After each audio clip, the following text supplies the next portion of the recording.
कारण नहीं है, ये तीनों लोगों के नाथ हैं और इनका अवतार जो हुआ है वो रक्षा करने के लिए हुआ है। आज वशिष्ठ जी ने समझाया, तुम्हें मालूम नहीं है महाराज, विश्वामित्र के साथ में जाने दो राम और लक्ष्मण को, क्योंकि हमें मालूम है तुम्हारे पुत्रों का विवाह का भी योग बन रहा है। और आज जैसे ही इतना सुना है,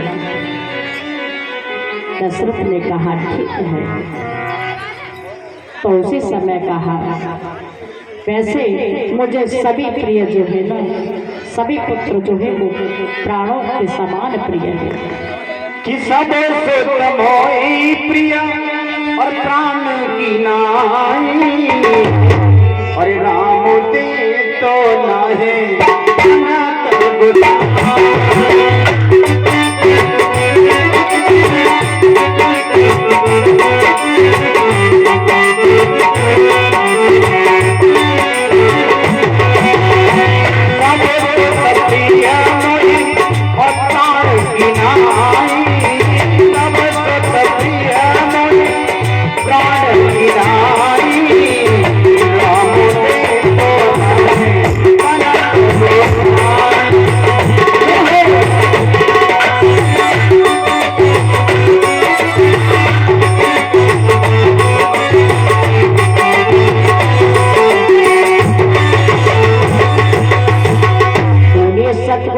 भगवान की।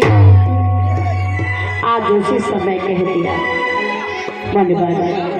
सभी चारों पुत्र मुझे प्राणों के समान प्रिय हैं, लेकिन राम देत नहीं बने गुसाई। राम को देते हुए भी तो कैसे नहीं बनता, कैसे भी नहीं बनता। आज वशिष्ठ जी ने समझाया, महाराज चारों पुत्रों का विवाह का योग बन रहा है, तो मेरी बात मानो और आप जाने दो। आज गुरुदेव की वचन को सुना है, तो उसी समय हाथ जोड़ करके कहा, ठीक है आप मेरे पुत्रों को लेकर के जा रहे हो, मैं आपको सौंप रहा हूँ, लेकिन मेरे पुत्र जैसे लेकर के जा रहे हो ना, वैसे के वैसे ही मुझे वापस कर देगा। उसी समय कहा, ठीक है चिंता न करें महाराज, आज राम और लक्ष्मण को लेकर के जाने लगे हैं विश्वामित्र। और इतना ही नहीं तो आज लेकर के चले जा रहे हैं। और जैसे ही ताड़ का वन आया ना, उसी समय विश्वामित्र कहने लगे, राम सावधान हो जाइए, क्योंकि तुम्हें मालूम नहीं है ताड़ का वन है और इसमें ताड़ का नाम की राक्षसी रहती है, वो जरूर आएगी, क्योंकि वो मनुष्य के मांस को सूंघ लेती है, वो जरूर आएगी। आज जैसे ही इतना सुना है कि ताड़ का एकदम वहां से चली है, लगता है कोई मार्ग में आ रहा है। आज दहाड़ मारती हुई, जोर जोर से चिल्लाती हुई, हंसती हुई चली आ रही है ताड़ का। भगवान श्री राम ने देरी नहीं करी और उसी समय आज अपने धनुष और बाण को निकाल लिया है। लेकिन एक बात याद आ गई राम को,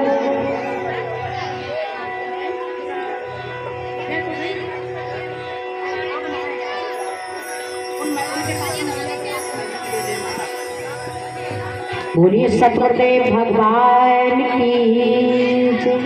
आज राम को बात याद आ गई पिताजी की। जिस समय राम चले थे तो पिताजी ने कहा, दशरथ ने कहा, राम आप रक्षा करने के लिए यज्ञ की जा रहे हो, लेकिन मेरी बात ध्यान देकर के सुनो, कभी भी फर लगा करके बाण मन चला देना, क्योंकि एक बार मुझसे बहुत बड़ा पाप बन गया था। वो पाप क्या बन गया था, श्रवण कुमार के जो बाण लगाता था, तो सचेत किया है कभी फर लगा करके बाण मत छोड़ना। आज जैसे ही बाण निकाला है, धनुष निकाला है, तो और देखा है आज ताड़का को आते हुए, और उसी समय ताड़का का वध कर दिया है प्रभु ने। बड़े समझने की बात है, हमारे शास्त्र कहते हैं कि कभी भी नारी के ऊपर वार नहीं करना चाहिए, लेकिन सबसे बड़ी बात तो ये है कि प्रभु कृष्ण रूप में आए तो सबसे पहले नारी को मारा, और राम रूप में आए तो सबसे पहले नारी पर ही बदल। नारी पर ही वार किया। ऐसा क्यों किया प्रभु ने? समझने की बात है भक्तों। ये ताड़का और पूतना ये कौन है? वासना रूपी नारी है। और वासना रूपी नारी का जो वध करता है उसके बाद में अपनी जीवन लीला शुरू करता है, तो उसके चरित्र जो है वो राम और कृष्ण के जैसे होते हैं। बोलिए गोविंद भगवान की। आज श्री सुखदेव जी समझाने लगे हैं राजन, जाकर के राम और लक्ष्मण ने उसी समय जहाँ यज्ञ हो रहा था यज्ञ की रक्षा करी, और उस यज्ञ में स्वभाव और मारीच ये दोनों आए हुए थे। तो प्रमाण मिलता है भक्तों, सभी राक्षसों को आज चेतावनी देते हुए यज्ञ की रक्षा करी है। और इतना ही नहीं, गुरुदेव के पास में रह करके राम और लक्ष्मण ने 2 क्रियाएं सीखी। कौन कौन सी? बला और अतबला नाम की क्रिया। आज धीरे धीरे समय व्यतीत होने लगा है। इधर देखिए, जब जब पार ब्रह्म परमात्मा का प्रकट होता है ना, तब तब महाशक्ति का भी प्रागट्य होता है। कहाँ पर हुआ था? जनकपुर, महाराज जनक के यहाँ पर, और वो भी धरती से प्रागट्य हुआ था। आज सीता का स्वयंवर होने के लिए जा रहा है। देश देश में पत्र डाले गए हैं, देश देश के राजकुमार राजा बुलाए गए हैं। और इतना ही नहीं भक्तों, विश्वामित्र विचार करने लगे हैं। आज विश्वामित्र के पास में भी निमंत्रण आया है, क्योंकि पहले जब स्वयंवर हुआ करते थे ना, तब ऋषि मुनियों को भी बुलाया जाता था। क्यों? आशीर्वाद लेने के लिए, वर वधू को आशीर्वाद देने के लिए। ये बहुत अच्छी बात थी भक्तों, क्योंकि गुरुओं का आशीर्वाद साथ होता है, संतों का आशीर्वाद साथ होता है, तो हमारी जीवन रूपी लीला में कभी कभी नहीं आती। बोलिए बांके बिहारी लाल की। आज धीरे धीरे समय व्यतीत हुआ है। मार्ग में चले जा रहे हैं विश्वामित्र के साथ में राम लक्ष्मण, और क्या देखा है कि एक बहुत ऊंची सी चट्टान है, सुनसान जगह है, पशु पक्षियों की बिल्कुल भी गूंज नहीं, आवाज नहीं।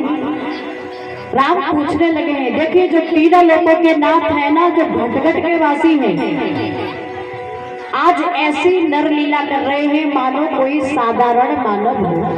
गुरुदेव, ये आश्रम किसका है और इतना सुनसान कैसे पड़ा हुआ है, कोई शोर नहीं। तो उसी समय कहा, देखो ये जो सामने दिख रही है ना चट्टान जैसी, ये गौतम ऋषि की पत्नी है, जिनका नाम अहिल्या है।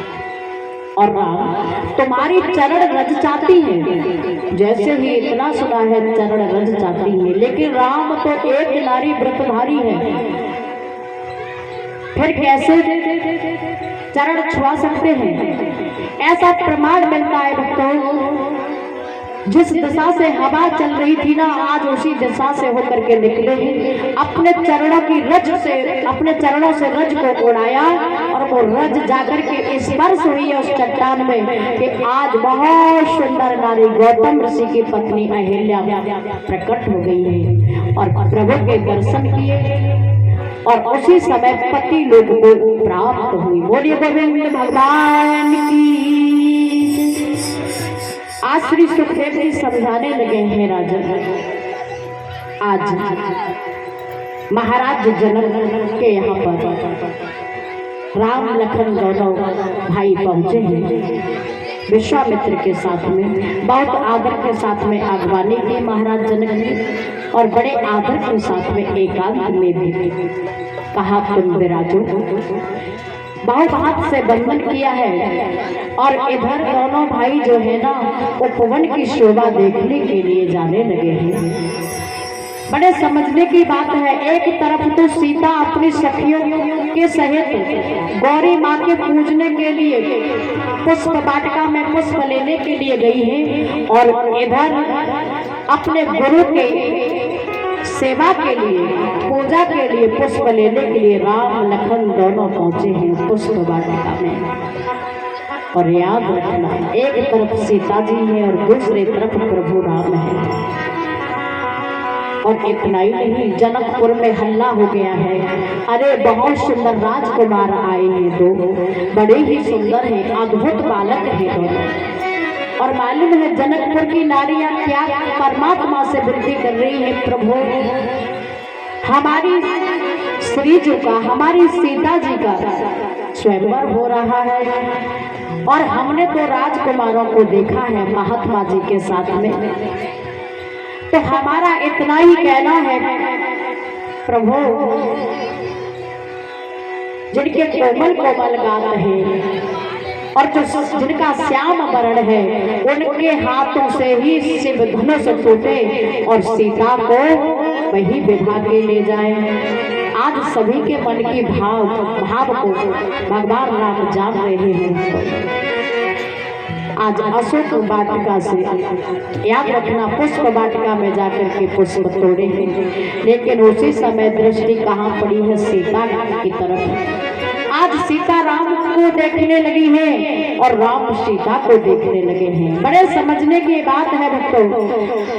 देखिए, यदि सीता के चित्त को जीवन में जो तोड़ सकता है, सीता का चित्त जो तोड़ सकता है, वही शिव धनुष तोड़ सकता है।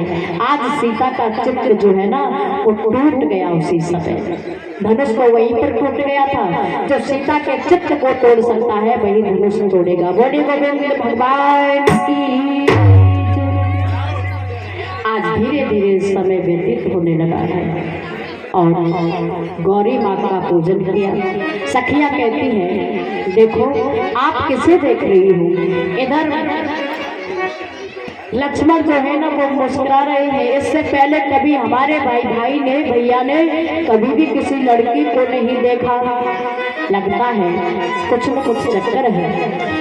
आज सीता को अपने शरीर का आभास हुआ है, आंखों में आंसू आ गए और प्रार्थना करने लगी है देवी के मंदिर में जाकर के, हे गौरी मैया, जिनको मैंने अभी अभी देखा है, जिनके दर्शन किए हैं ना, उनके हाथों से ही शिव धनुष टूटे, क्योंकि ये प्रतिज्ञा है मेरे पिता की, जो शिव धनुष को तोड़ देगा और उसी के गले में मेरी बेटी वरमाला पहना देगी सीता। आज देरी नहीं करी हुई लोगों, ऐसा प्रमाण मिलता है। बाबा गोस्वामी तुलसीदास जी ने बहुत सुंदर दर्शाया है मानस जी में। जय जय जय गिरिराज किशोरी और जय हो आपकी हे माता। मैं विधिवत पूजा नहीं कर पा रही हूँ, लेकिन मैंने जिनको हृदय का सम्राट मान लिया है, उनके ही कर से धनुष टूटे। और इतना ही नहीं भक्तों, बाबा गोस्वामी तुलसीदास जी कहते हैं कि प्रेम दिवस हुई विकल भवानी, खसी माल मूरत मुस्कानी। याद रखना, आज जैसे ही सीता माता ने कहा, माता मुझे और कुछ नहीं चाहिए, आज तक मैंने आपकी सेवा करी है, आपकी पूजा करी है, तो इन्हीं हाथों से शिव धनुष टूटे और कुछ नहीं। तो एकदम जैसे ही मूर्ति हिलने लगी है, तो गदगद कंठ हो गया है, आकाशवाणी हो गई है, चिंता न करो सीते, आपके मन में जो वर है वही आपको प्राप्त होगा। और इतना कहकर के जैसे ही सीता को मालूम हुआ कि मुझे वरदान प्राप्त हो चुका है, आज सीता सखियों के साथ में चली आई है। प्रेम का ठिकाना नहीं, बहुत प्रेम है प्रभु के चरणों में। और आज स्वयंवर की तैयारियां हो गई हैं, सभी राजा अपने अपने पौरुष का परिचय दे रहे हैं, लेकिन किसी से वो धनुष नहीं टूटता। टूटने की तो बात छोड़ो, गिर गए न संभो सरासन कैसे, कामी बचन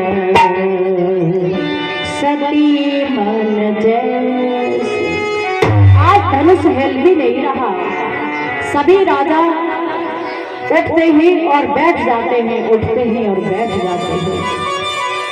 प्रमाण मिलता है भूप सहस्र 10 एक ही 12 और लगे उठावन तरह न तारा। एक बार दिन को कहते हैं, बार दिन को भी कहते हैं भक्तों। कहने का भाव है कि एक दिन में 10,000 सैनिक अपने फोर्स का परिचय दे रहे हैं, लेकिन किसी से धनुष हिल तक नहीं रहा। आज धीरे धीरे समय व्यतीत होने लगा है, आंखों में आंसू है। महाराज जनक विचार करने लगे हैं, अगर मुझे पहले से मालूम होता कि कोई इतना बड़ा वीर नहीं जो इस धनुष को, सिर्फ धनुष को तोड़ सके, मुझे मालूम नहीं था। अब मुझे ऐसा लगता है कि मेरी सीता जो है ना वो कुंवारी ही रह जाएगी, किसी के हाथों से ये धनुष नहीं टूटेगा। याद रखना, आज विश्वामित्र ने इशारा किया, राम देखो तो सही महाराज कितने परेशान हैं, अब देरी न करो, बुला दो। हाँ याद रखना आज उसी समय इशारा कर दिया है राम। अब क्या देखते हो, जल्दी से धनुष को तोड़ो और सीता के साथ में विवाह करो। और जैसे ही गुरुदेव की आज्ञा मिली है ना, बाबा गोस्वामी तुलसीदास जी कहते हैं धनुष की परिक्रमा कर लो। आज राम उठे हैं,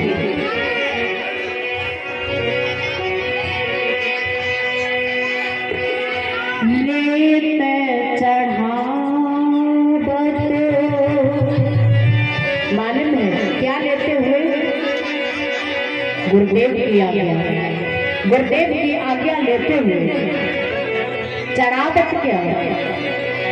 आज धनुष के ऊपर बाढ़ को चढ़ाने लगे हैं, प्रशंसा चढ़ाने लगे। लेते चढ़ावत खींचत गाड़े, को नहीं लथा देख सब उठा।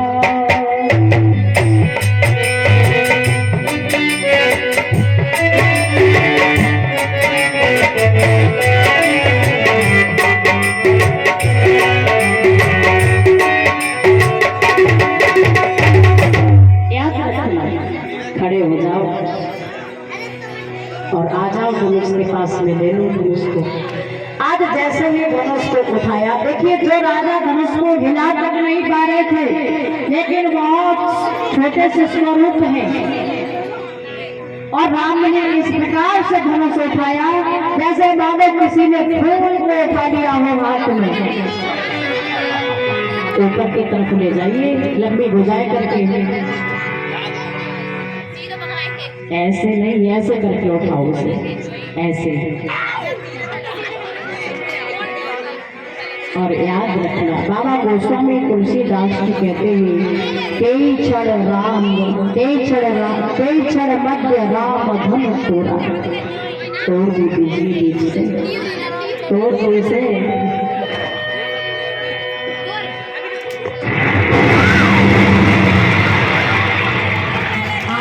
टूट गया है, याद रखना। दिशाएं गूंज गई है, जैसे ही शिव धनुष टूटा, आज दिशाएं गूंज गई है। और जैसे ही जितने भी राजा बैठे हैं ना, आज सभी राजाओं की नजरें नीचे को झुक गई, नीचे को झुक गई। और सखियां कहने लगी, अब क्या देखती हो सीता जी, बरमाला पहना दो। अरे बरमाला पहना दो ना, क्या देख रही हो? याद रखना है। बाबा गोस्वामी तुलसीदास जी श्री रामचरितमानस में वर्णन करते हैं, रंग भूमि जब शीय तब भारी, रूप देख मोहे नर नारी। जितने भी वहां पर विराजमान थे ना, पुरुष जितने भी थे वो पुरुष तो राम को देख करके, पगधारी राम को कहा गया है, राम को देख करके हर्षित हो रहे थे, मोहित हो रहे थे। और जितनी भी नारियां हैं ना जनकपुर की, वो सीता को देख करके मोहित हो रही है। बहुत सुंदर स्वरूप है दोनों का, और हर तरह से बहुत सुंदर जोड़ी है राम और सीता की। सखियां कहने लगी, अब क्या देखती हो, वरमाला पहना दोनों। याद रखना, आज वरमाला की बात आई तो सीता वरमाला लेकर के आगे चली गई। सखियां सभी खड़ी हुई घेरे हुए राम को। खड़ी हो जाओ, खड़ी हो जाओ। आज सखियां कहने लगी है सीता जी से, तुम क्या देखती हो, वरमाला पहनाओ ना। वरमाला पहनाने के लिए जैसे ही सीता ने वरमाला ली ना,